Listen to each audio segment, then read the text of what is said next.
bem-vindo a mais uma aula de frações impróprias, números mistos e frações equivalentes do mestre da matemática. Antes de começarmos, uma rápida revisão. O que é fração imprópria?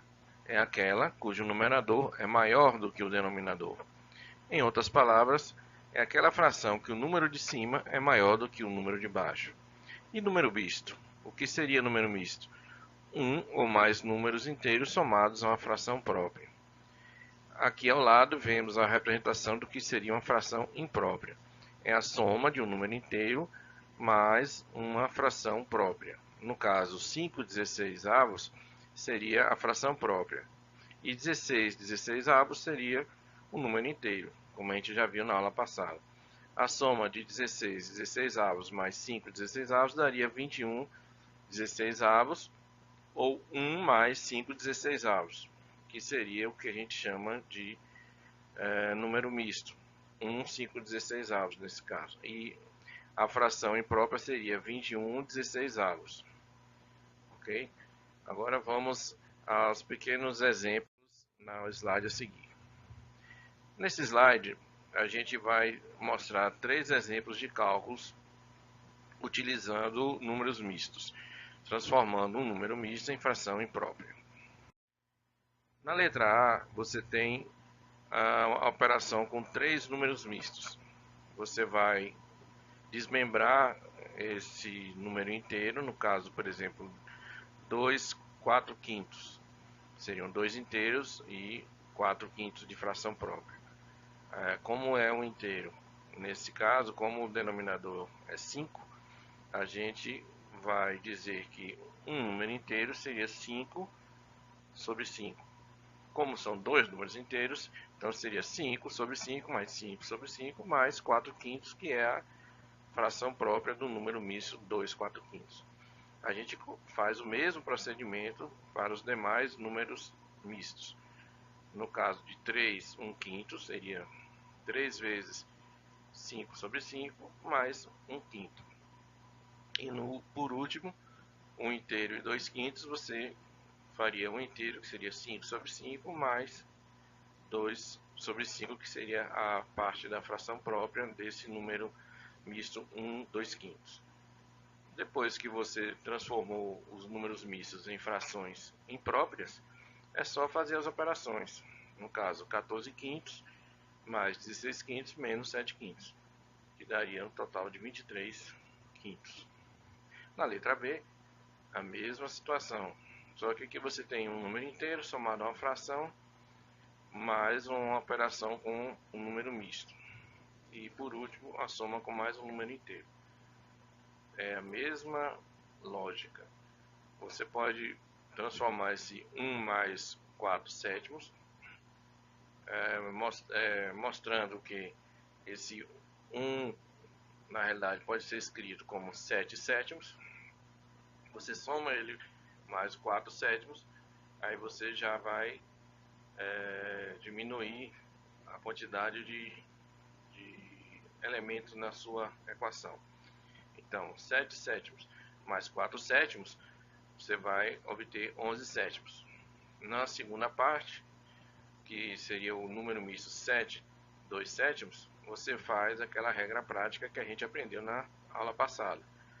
Então, você vai multiplicar o denominador pelo número inteiro, no caso seria 7 vezes 7, mais o número que está no numerador. Então seria 7 vezes 7 mais 2, mantendo o número que está no denominador embaixo. Então seria 7 vezes 7 mais 2, seria 7 vezes 7, 49, mais 2, 51. Então ficou 51/7.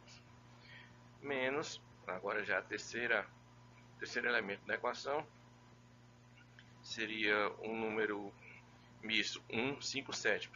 A mesma operação. 7 vezes 1, que é um número inteiro, mais 5/7. Em seguida você tem 2/7, que é uma fração normal, e por último 2 3/7, que seria um número misto, mais a soma de um número inteiro, que seria o 4. Bom, no caso do 2 3/7, você faz a mesma operação que a gente já viu. Faz a regra prática, multiplica o denominador pelo número inteiro e soma com o numerador, mantendo o número que está no denominador embaixo. Então, fazendo todas essas operações, você vai ter 11 sétimos mais 51 sétimos menos 12 sétimos mais 17 sétimos mais 4. Você pode somar tudo isso e manter o 4, que é o número inteiro, em separado. É uma questão só de maneira de resolver a equação. Você poderia também já colocar todo mundo na mesma base, né, com o denominador 7. Eu preferi fazer assim para ser mais fácil de entender. Então, você somando todas as frações que tem o denominador 7, você vai obter 67 sobre 7, mais 4, que seria o número inteiro. Aí você pode fazer aquela regra prática. Você multiplica o 7 pelo número inteiro, que seria o 4, soma com o numerador, aí você vai obter 95 sobre 7. Aqui é só um pequeno lembrete, né, que na aula anterior aprendemos a seguinte regra prática. Aí eu dou o exemplo aqui, 1 mais 4 sétimos seria a mesma coisa de um número misto 1 4 sétimos. Aí você multiplica o denominador pelo número inteiro e soma com o número que está no numerador. Então seria 7 vezes 1 mais 4 e mantém o número que está no denominador. Então a fração imprópria seria 11 sobre 7. Então você parte de um número misto e transforma esse número misto em fração imprópria. Ok? Vamos agora ao próximo slide. Aqui nesse slide você tem a terceiro exemplo seria a letra C. Esse é mais do mesmo, né? Você tem um número misto, você soma com a fração normal, diminui de outro número misto. A única diferença aqui nesse caso é que você vai obter o resultado zero por conta dos cálculos que você vai fazendo, tá? Mas não é nada de especial. Pronto, no próximo slide faremos o cálculo inverso, ou seja, partindo de uma fração imprópria, como chegar a um número misto. Resolva transformar uma fração imprópria em número misto. Então você tem aqui a letra A, que você tem 3 frações impróprias mais uma fração própria, que seria 4/5. A maneira prática de você resolver esses cálculos é fazer a divisão de cada fração. Por exemplo, no primeiro caso, 32 sobre 5. 32 dividido por 5. Você divide 32 numa conta de dividir normal. Você sabe que 6 vezes 5 é 30. Você diminui de 32, vai obter o resto 2. E o inteiro vai ser o 6 no caso, né? Então, a sua fração mista, ou seu número misto, melhor dizendo, vai ser o número inteiro, que seria o 6, no caso dessa divisão de 32 por 5, e o resto que você obtiver, você vai colocar no numerador. Então vai ficar 6 inteiros e 2/5. Que você pode, para verificar se o seu cálculo está certo, você pode fazer aquela rápida transformação de número misto em fração imprópria. Nesse caso, a conta está correta aqui. A gente obteve o mesmo valor, 32 sobre 5. Agora, voltando ao exercício. Se você fizer cada divisão em cada fração imprópria, você vai obter os 3 números mistos que estão mostrados na tela. No caso, seria 6 2/5, que a gente já viu como faz, menos 4 6/5, mais 4/5, que é a fração própria, original, do enunciado do exercício, mais 2 4/5.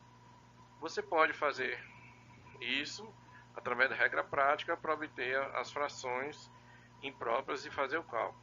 Só que, na verdade, eu fiz esse exemplo só para você saber como você faria a transformação de fração imprópria para número misto.